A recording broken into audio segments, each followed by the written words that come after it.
That's from what?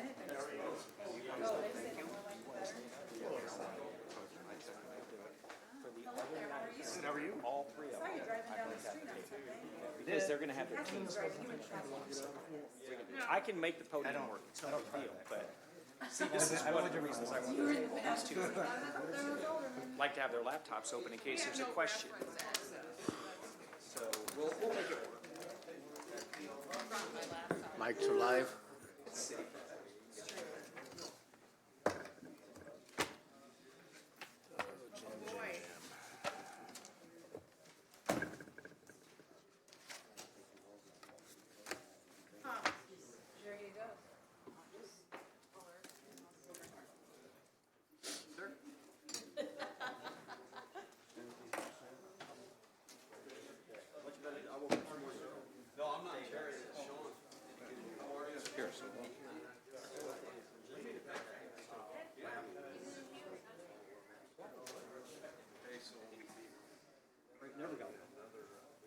See if it wouldn't, if it worry about like how it makes.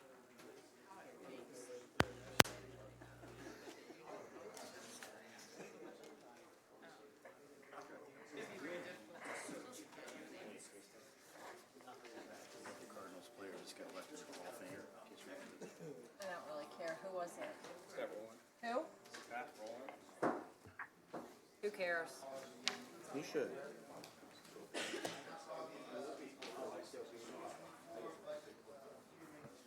Alderman, your microphone is off if you want to push the button. Just hold it for a second.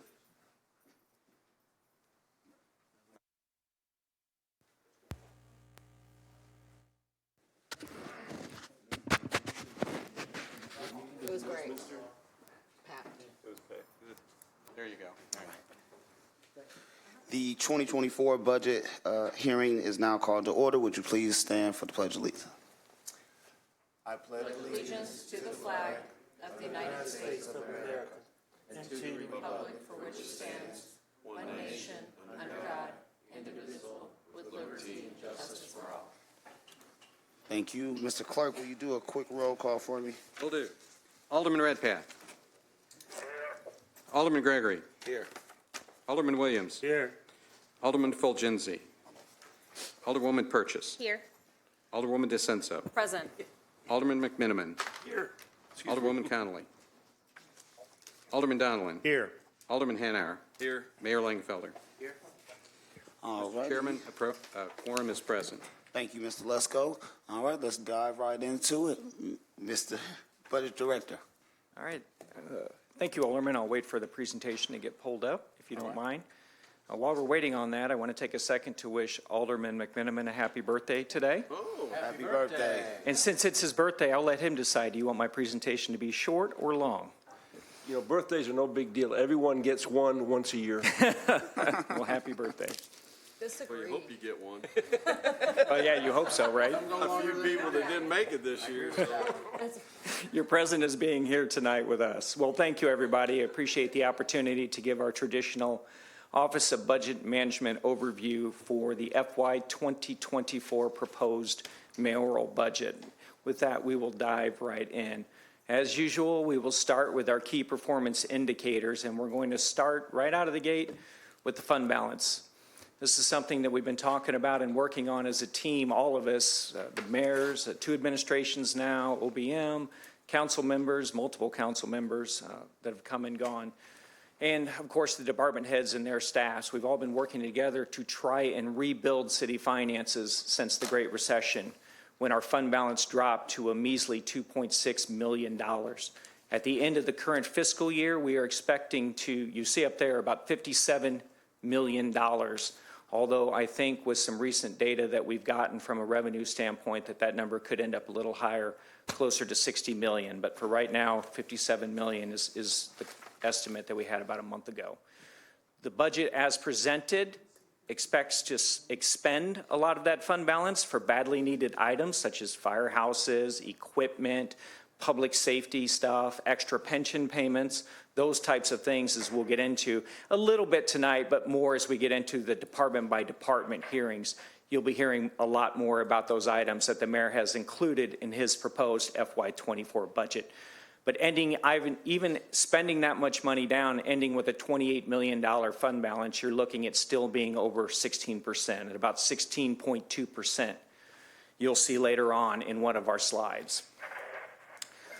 Other key metrics that we always talk about, we talk about days cash on hand at the end of the year. We talk about average daily cash balance. To give you some more metrics. Now, we couldn't go all the way back to 2010 for these simply to make it fit on the slide, but I do have those numbers for you. So our end of year cash, which as you know is the amount of money in the bank on the last day of the fiscal year, in 2010 was negative 9.7 million. We expect to end this year somewhere in the neighborhood of positive 42 million. Our average daily balance in 2010 was negative. That's the average amount of money if you take every day of the year, every work day, business day of the year, and average up what was in the bank. The average daily balance in 2010 was negative $4.1 million on an average day. This year we're expecting to end somewhere in the neighborhood of positive $38 million. In 2010, we had, of our roughly 260 business days at the city, 209 of them were negative. We were in the red. Obviously, if you look at that, you see that other than that little blip in fiscal year 19, if you remember that, that was a difficult year. We had 6 days. Other than that, it's zero and has been for a number of years. And we already talked about fund balance, so I don't need to go into that. And the other thing I'll point out on this slide is this does not represent ARPA dollars. They are not included in these numbers. They're not? They are not. Comparable city tax rates. So rebuilding the finances of the city has been done given the fact that we are one of the lowest, if not the lowest, tax community of all of our comparables in Central Illinois. The shading that you see there is where Springfield is either tied for the lowest or outright is the lowest by itself. And I'll just go ahead and point out property taxes there. This budget does not propose any revenue or tax increases for obvious reasons, given the fact that we're in pretty good shape. But we still have proposed, and this was already passed, a property tax rate the same as it was back in the 1980s at 93.85 cents per $100 of assessed valuation. For comparison purposes, the next closest community is Champaign at $1.31. If we had a $1.31 property tax rate here in Springfield, that would be approximately $9 million more in annual property tax revenue. So just to give you a little context on how much our citizens are saving by keeping that property tax rate the same way it has been since the 1980s. So let's dive into fiscal 24.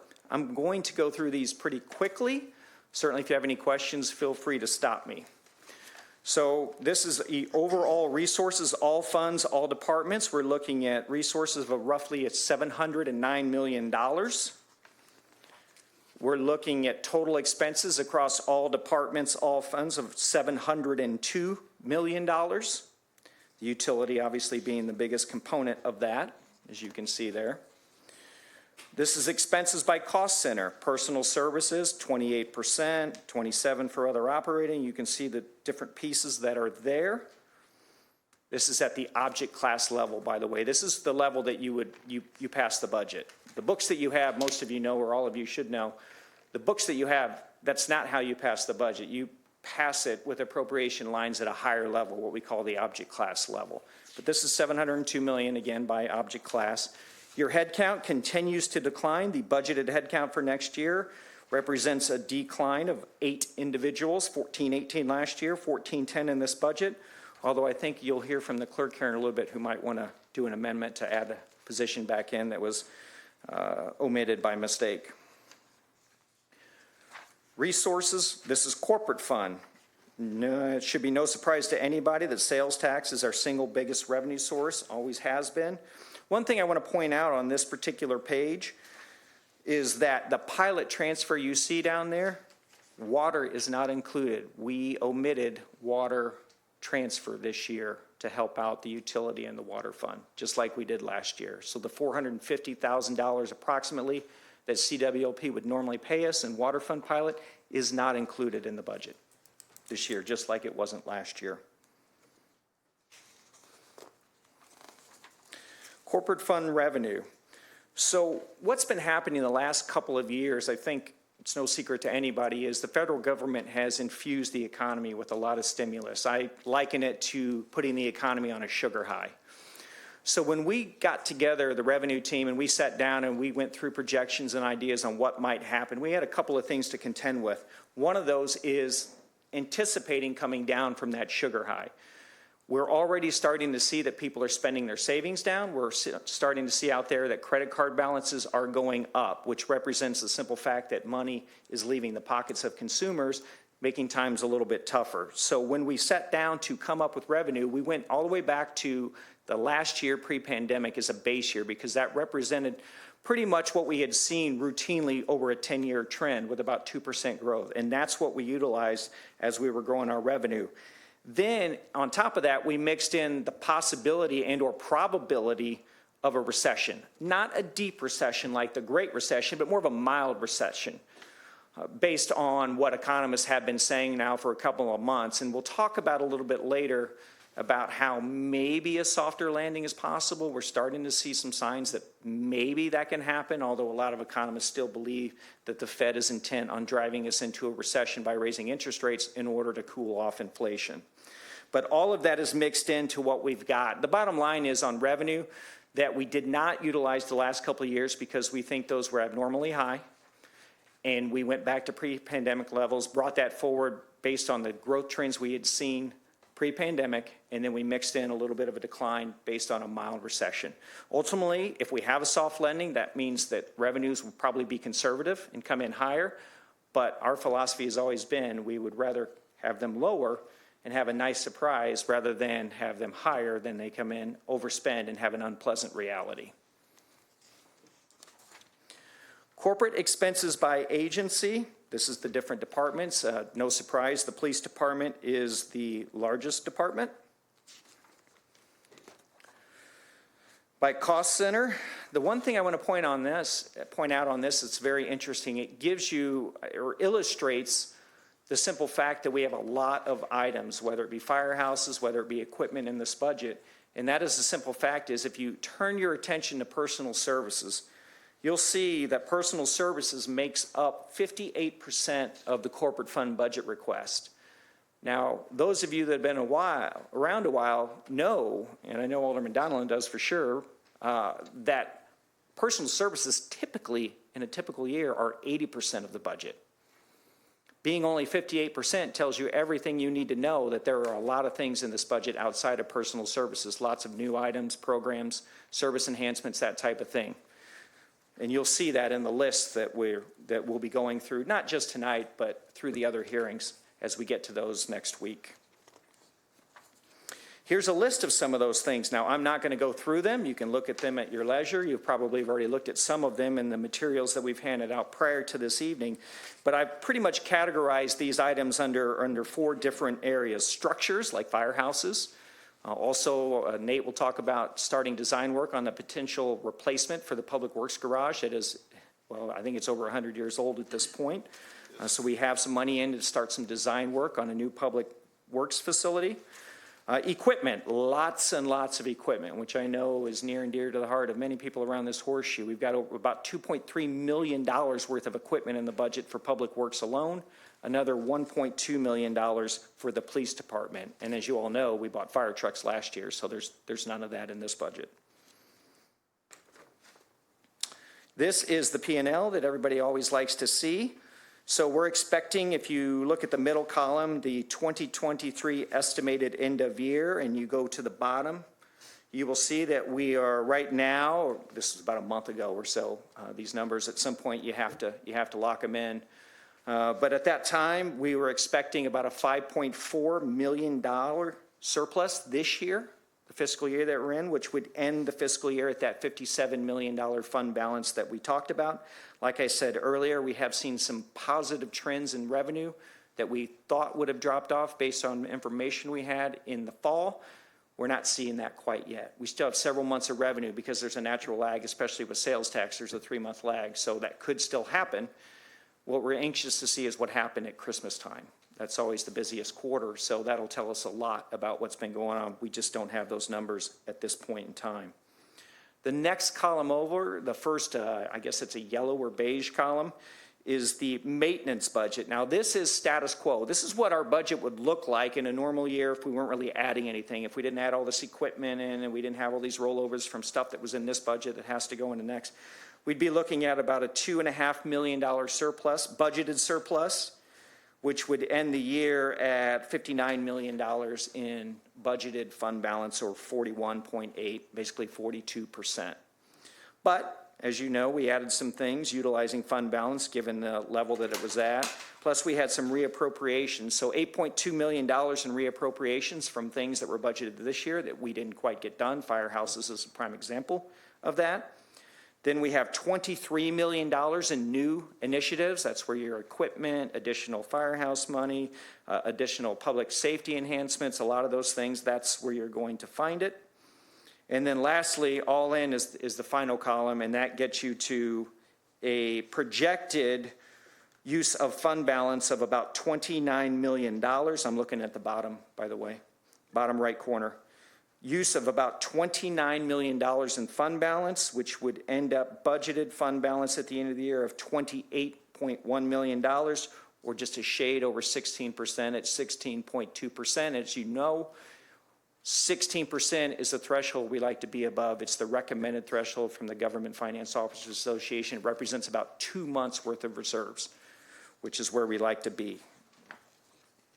Now, these next slides are ARPA. One of the things we've been asked about is where's the ARPA money, what's been allocated, what's been spent. That's the next several slides. Now, I'm not going to go into these. Yep, there we go. So you can look at these at your leisure, ask questions, whatever you want to do. Please feel free to get to us, but you will see that this is, we try to do a full accounting of the ARPA, of what's been spent, when it was spent, what's in the budget for next year, what's new, what is a rollover, that type of a thing. So you will see all of that here categorized in those larger categories that the mayor went over when ARPA first came out. If you remember, he did a presentation talking about how we might spend those ARPA funds in broad categories, and that's what these categories represent that you'll see on this page and the next couple of pages. The only thing I'll say about this is I know that Director Dahl will talk about potentially doing a little bit of an amendment based on some new information he has with the podcast studio, the trash receptacles, which you've already talked about, and some other things. He's wanting to move some of this around. He's not asking for any more than he's already been allocated, but he's just looking to move that around. But he'll talk more about that when he gets his chance at the podium. Recession probability. I talked about this a little bit earlier. So what this represents, this comes from the Federal Reserve of St. Louis, I believe, is where I got this a week ago. So this is yield curve inversion. Yield curve inversion, it has always been a pretty good predictor of recession if you compare the 10-year Treasury to the 3-month T-bill. Now, why do that? Well, in a typical situation, a 3-month investment is going to usually earn you less interest rate because your money's not out there as long, there's less risk, there's more certainty what's going to happen over the next 3 months versus 10 years, right? That's not happening right now. Right now, the 3-month T-bill is higher than the 10-year Treasury. See that line across? So what this represents is a subtraction of the 3-year from the 10-year. When it goes negative, as it is in that picture right there, when it goes negative, that is an indication that there is a good probability for a looming recession, which is the reason why we did the revenue the way that we did it, because the indicators out there, along with not just the technical indicators like this, but the economists out there are all still saying that there is the expectation of a recession. But as we get more information here, very, very recently, I don't know if anybody's been paying much attention, but the stock market's been on a bit of a tear the last week or two. And there are some who are starting to change their tune a little bit that maybe, just maybe, the Fed can pull this off. I'm not yet convinced, but we will certainly see as time goes on this particular year. The last thing is the same thing I always put in these overviews. This is updated. We had the actuaries update our forecast for pension requirements to get us up to our statutory requirement of 90% by 2040. The blue block at the bottom represents our expected property taxes. The red above is funding that we would have to come up with from other sources, such as our sales taxes or our income taxes. Well, if we're taking it from sales taxes and if we're taking it from income taxes, guess what? That means it's not going to fixing potholes or picking up solid waste or more equipment for public works or whatever the use is that you all deem to be in the best interest of the city of Springfield. Pensions gets it first. And you can see pensions is going to continue to gobble up more and more and more of it. And it's one of the reasons why we've been so proactive in trying to put additional funding into pensions anywhere, anytime we can. And last year, we put in a few extra million. This year, we have $2 million extra in, $1 million per fund. That will be on top of the additional that we will put in because of the pilot ordinance with the 20%, over fund balance. We'll put in enough, $550,000, $600,000 for that. And we'll also, of course, have the pension share of cannabis money going in. So all in, it'll be an additional roughly $3 million over and above the required contribution that we are supposed to make per our actuary analysis. That averages out to, the scary thing that a little bit about it is that averages out to about $16 million a year over and above our property taxes on average that we'll have to come up with. If you just straight line it from here to there. This year, we're putting in an additional 5 required plus another 3. So we're at 8. We're at half this year what we're putting in of that average $16.2 million. So as you look into the future, that's what we always remind folks to be cognizant of. Things look really good right now, and they are. I mean, there's no two ways about it. We're able to do a lot of things that we put off for a long time. But looking down the road, we have looming challenges, and pensions is probably number one on that list. I shouldn't say probably. It absolutely is number one on that list.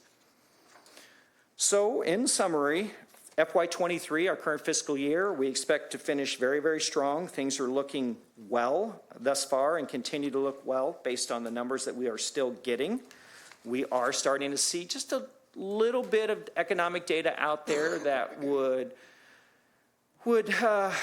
show that maybe we're entering a slowdown, with the savings going down and extra money going on to credit cards, that type of thing. That's certainly something to monitor. Shows that the consumer maybe is not quite as strong. We're looking at right now, earnings reports are just starting for major companies this week. In fact, Microsoft just reported after the bell today, and they're okay still, but some of the retail ones have been challenged, which that's sort of a window into the consumer. And we're seeing some downgrades and some issues there with some of those companies. FY24, we talked about that. We budgeted to do a lot of things that we've wanted to do for years, quite frankly, whether it's build a new firehouse or buy police badly needed cars and get rid of the Crown Vics that we still have on the street, and they haven't manufactured those in like 10 years. We need to do that, and this budget gets that done. So we're pretty happy about that. All the while, we made sure that we ended the year with a budgeted fund balance of in excess of 16%. Challenges ahead, we pretty much talked about that. Is there going to be a recession or is there going to be a soft landing and the other economic slowdown that we're starting to see hints of what's going to happen there? We really don't know, and nobody does. There's so much uncertainty right now. There's no consensus. There's just no consensus amongst economists out there right now, and not even the data, not even the technical data that's out there. One area of concern that we've talked about a few times, the continued decline of telecom taxes. Telecom taxes have traditionally been the main funding source for the library, and they are just crashing. I think they're is it $2 million that we're projecting next year? $2 million. At the height, they were 3.4, I think 12 years ago, whenever I started, it was 3.4 to 3.6 million we were getting in telecom, and that was at 4% rate. Wow. Remember, in 2018, we upped it to 6%. And now it's down to $2 million. It is crashing. So telecom is a major, major issue. We'll obviously continue to fund the library. We're not going to not fund the library. But just like pensions, we're now taking it from other resources, which could go elsewhere. Would you say that would be number 2 on the list? You said pensions and stuff. I would not necessarily say number two. It's a major concern, Alderwoman, but at the end of it all, it's $2 million, I think. So you're talking about maybe $1 million that we've had, well, $1.5 million, I think, this year. About $1.5 million this year, and that could go up to 2, yeah. So it's probably a top 3, maybe 4. But pensions by far is number 1, without question. And the last thing is our MVP fund. While parking meters continue to be free and we continue to seek a solution for parking meters, we are losing roughly, $750,000 a year? Is that accurate? That's right. He says I'm right on that. So $750,000 a year we are not getting in revenue, and we're subsidizing that out of the corporate fund. So that is my overview. Try to be quick. Not too bad, I don't think. Questions? Yes, Alderwoman. Alderman Donlin. Oh, I'm sorry. Here's I one. don't see my screen to raise my hand. Sorry. We can still do it His the call. old school ways for order, Alderman Donlin. Yep, thank you, Mr. Chair. Director, thank you for this presentation. It was very succinct. You did a good job with this. I want to focus on expenses later during the departmental areas of the questions, but Fair enough. just to be real clear here, talk a little bit more about the conservative projections on the revenue side, because that's what I heard you say, that you basically saw an anomaly with the spending that was injected from the federal stimulus funds, ARPA funds, whatever you want to call them. Talk a little bit more about I just want to make sure I understand the conservative nature of the revenue projections in this budget. Well, the conservative part comes from the recession that we did. Well, I guess you could say it's probably conservative going back to the base. The simple fact is we know that the last 2 years were not normal years. Right. We know that the revenue was way up the last couple of years. We didn't want to continue to project that because we're already seeing signs that things are slowing down, that people are spending less. And if people are spending less, that's our bread and butter, right? That's sales taxes. So we expect that to come down. We're starting to see layoffs in the economy, not necessarily here in Springfield. Hopefully we avoid that here in Springfield. And with government and healthcare, I hope that we will. But nationally, you're starting to see that. So if you have fewer jobs, your income taxes start coming down. So what we thought was prudent was to go back to FY20, which was our last pre-pandemic full year, if you remember that. That year ended right before the lockdown happened in March of 2020. We used that as the base. We then took our normal growth trends that we had seen pre-pandemic and we projected forward from there. Once we got to that spot, we then factored in a little bit of a decline due to a potential recession. That's how we got to that. And I've got numbers in front of me just to kind of give you an idea of how that worked out. So in FY20, our home rule sales tax, we had $31.2 million. In FY24, we still have about $37 million projected. So we are certainly well up from there. It's just that we aren't using the last 2 years as part of that trend analysis because we know those aren't normal. Those are atypical years. Those are outliers, as you would call them in statistical analysis, and we decided not to use those. Well, I appreciate that, and I certainly hope that your projections, first of all, I want to say this, I like the projections that you described, but I hope they're wrong, meaning that I hope the money I comes in also higher. hope they're wrong Yeah, on a low side. just on a couple more things that I just wanted to comment on, and I appreciate you pointing out the extra pension payments this fiscal year and this forthcoming that are being proposed, and quite frankly being very blunt about the potential gap forthcoming that could get even greater. Help me understand, because I hear about it at the legislature. I think I've even seen one bill already introduced in the last few days about extending the ramp. And I don't expect you to be precise today, but explain to us, if the ramp is extended, what that does to this chart, what that does to the unfunded portion. I'd Certainly. appreciate that. Thank you. If the ramp were extended, what that would do is that would flatten this chart out. Okay, now instead of going from here to here in 2040, you got more of a lesser angle, a lesser slope. So you're still gonna pay a lot, and you're gonna pay more in interest, Right. theoretically, in imputed interest. You're gonna pay more that way, but it makes it a little more manageable to get there because you pay less per year because you have more time. It's like a mortgage. I always compare it to a mortgage. Sure. You can do a 15-year mortgage if you can afford it. You're gonna pay less interest, but you're gonna pay more per month. Some people can't afford that. Some people can only afford to do a 30-year mortgage, so they pay more interest over time. This is the same way. Now, if that were to happen, my recommendation to this body and to the mayor would be to maintain at the very least, even though our ARC payments would go down, we maintain at the very least where we're at. If we do that, we can actually flatten that slope even more. That would be my recommendation, to try and start nipping it in the bud early, not go down to the ARC, because it would knock several $1 million off our required payments if we did that. But to be fiscally prudent, I wouldn't recommend that we did that. You took my final question off the table there, and I appreciate that response. And so it's in essence like getting the 30-year mortgage, but pretending like you only have a 15. And Yep, paying extra. That's right, paying more down. That's all I have, Mr. So you've got that safety if you need it, but you try to spend it down and pay it down so that you don't have that huge balloon at the end. Thank you. Alderman Burgess. Thank you. Do you know what we do have in the budget from people still paying the parking meters? Because I still see people. We putting have a money- little bit. Do you know what that is offhand, Jeff? It's significantly less than we normally get, but it's still something. Okay. Yeah, we like it when the people from Chicago come down and don't realize the parking meters are free. I'll remind them it is. Problem is, we don't have the ticket revenue that goes with it, Right. because it's free, so they don't write the tickets. I was just. Unless they're wondering- there for a long period of I time. was just wondering, what do we have in the budget from there? He thinks about 125,000, give or take. Wow. Okay, Normally, it's about over 400, I think, right? Yes. Yep. okay. Alderman Hanauer, then this Alderwoman DeSenza. Thank you, Chairman. And Bill, thank you. A couple points. The fund balance going back down to 16.2.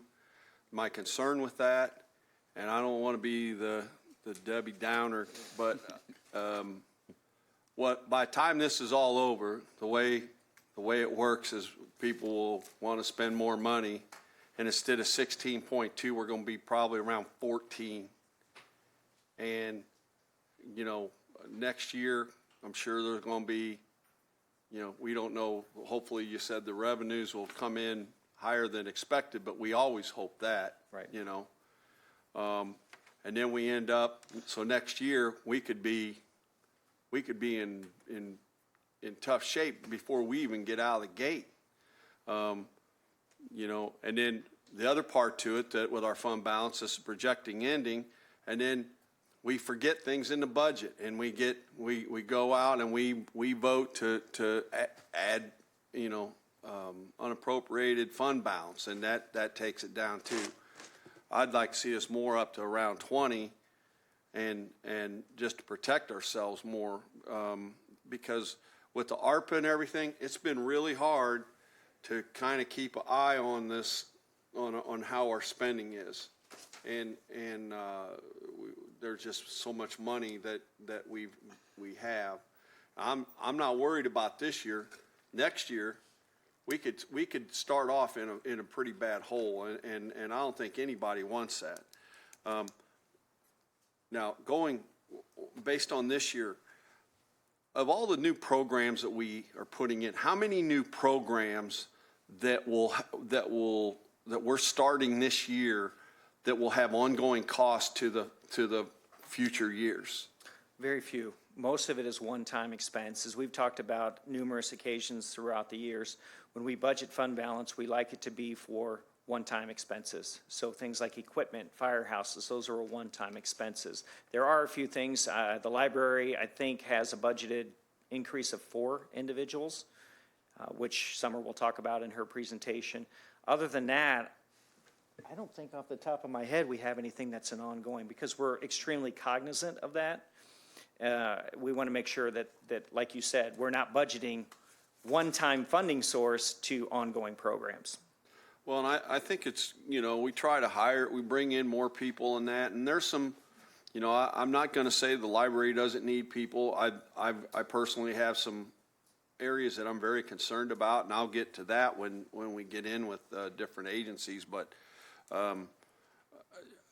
I guess that's one area that also concerns me, is the ongoing cost, and so I'm glad to hear that we don't have any new programs that are going to, we're going to be stuck having to pay a $1 million, tab every year as we move forward.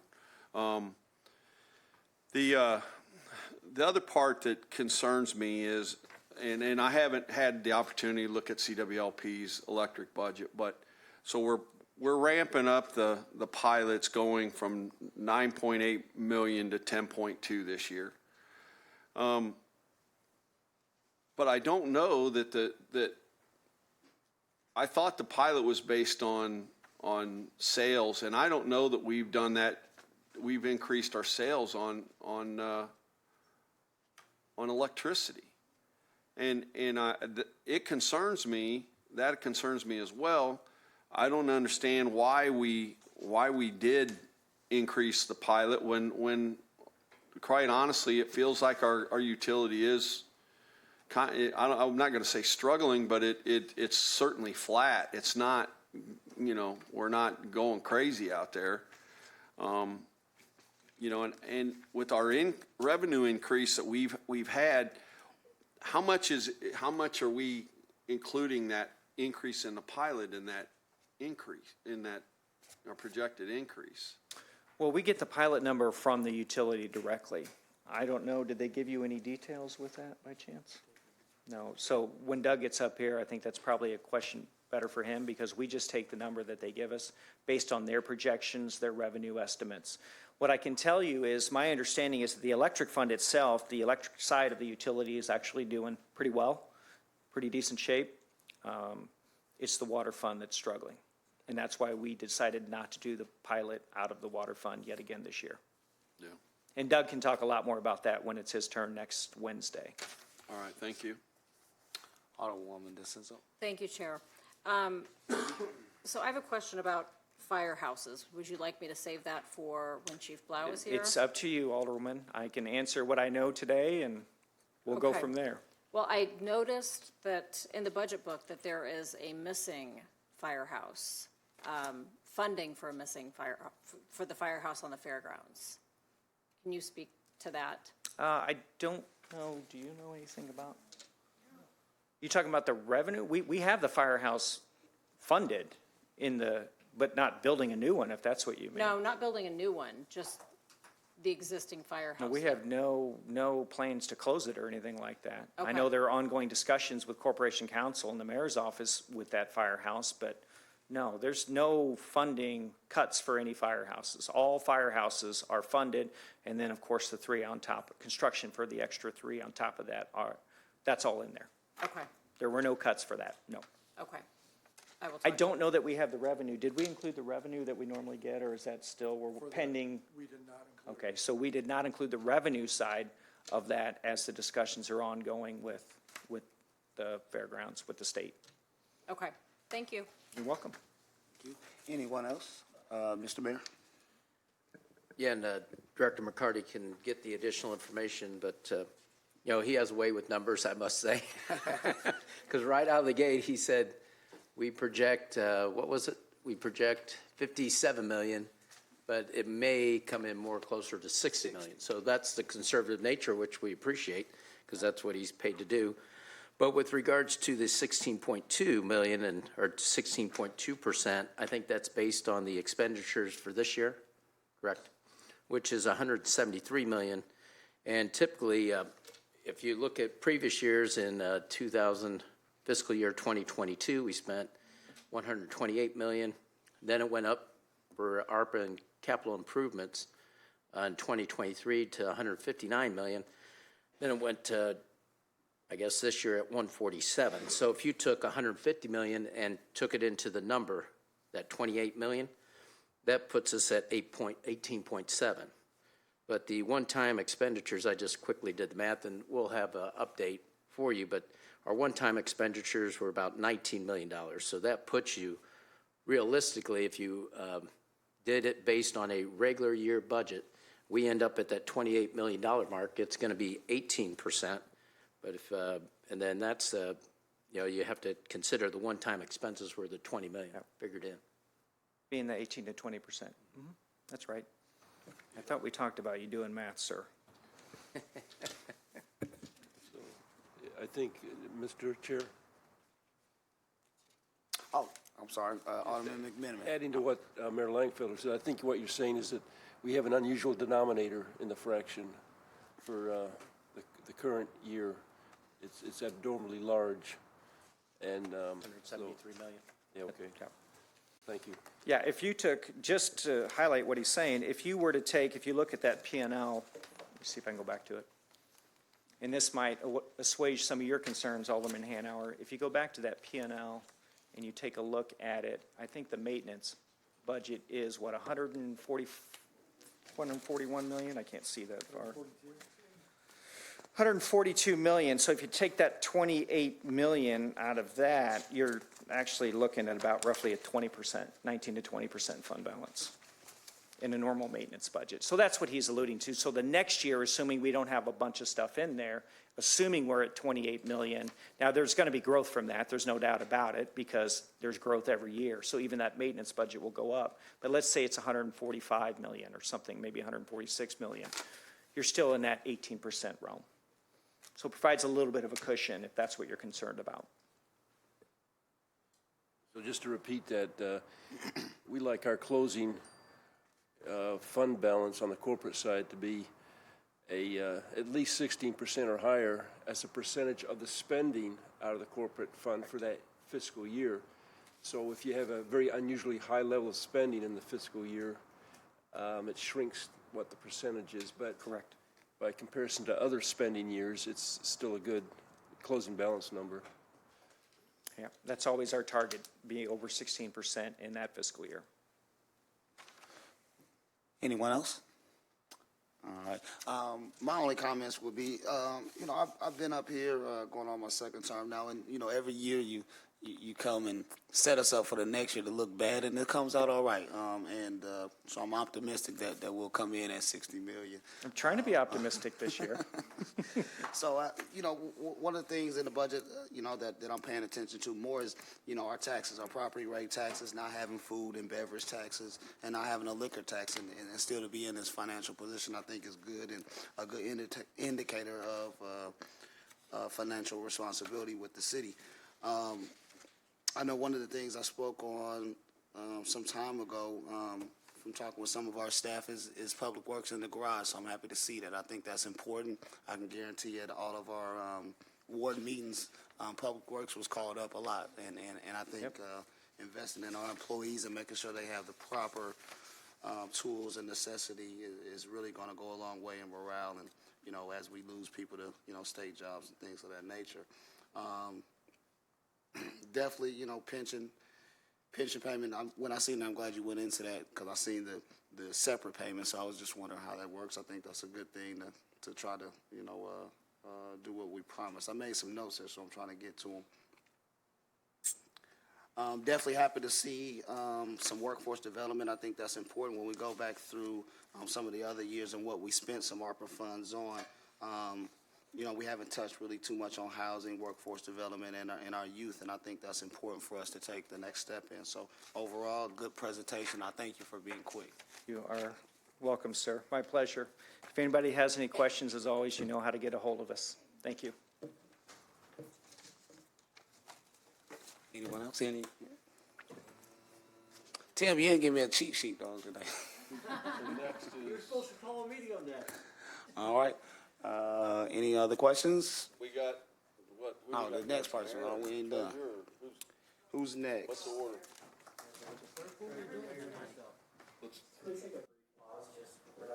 Absolutely. 5-minute recess? Fine. All right, let's go. Go with, Sean, why don't we go? 60 seconds. And then we'll work our way up. Just real quick on the fire thing.